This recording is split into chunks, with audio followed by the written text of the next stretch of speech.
తిరుమలలో వార్షిక శ్రీవారి తెప్సోత్సవం ఉత్సవాలు వైభవంగా జరుగుతున్నాయి. ఉత్సవాల్లో భాగంగా 3వ రోజుకు చేరుకున్నాయి. ఇక శనివారం ప్రత్యేక కార్యక్రమాలు జరగనున్నాయి. నిన్న జరిగిన ఉత్సవాల్లో మలయప్ప స్వామివారి ఉత్సవ విగ్రహాలను దివ్య దేవతలైన శ్రీదేవి, భూదేవి సమేతంగా పవిత్ర స్వామి పుష్కరిణి కొలనులో ఊరేగారు. సాయంత్రం ప్రధాన ఆలయం నుంచి అలంకరించిన విగ్రహాలను 4 మాడవీధుల గుండా స్వామి పుష్కరిణి వరకు వేద మంత్రోచ్చారణలతో ఊరేగింపు జరిగింది. ఆలయ చెరువులో పూజల అనంతరం రాత్రి 7 గంటల తర్వాత విగ్రహాలను రంగురంగుల పూల ఫ్లోట్ పై కొలవతీరారు.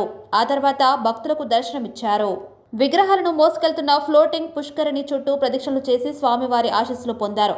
ధార్మిక ప్రవచనాలు, భక్తి సంగీతం, జపం ఆధ్యాత్మిక వాతావరణాన్ని మరింత పెంచాయి.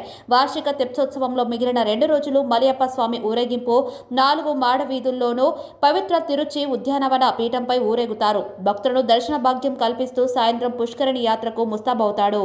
కాగా తిరుమలలో భక్తుల రద్దీ కొనసాగుతోంది. శ్రీ వెంకటేశ్వర స్వామి దర్శనం కోసం 2 కంపార్ట్మెంట్లలో వేచి ఉన్న భక్తులతో తిరుమల తిరుపతి దేవస్థానం ఆలయం కిటకిటలాడుతుంది.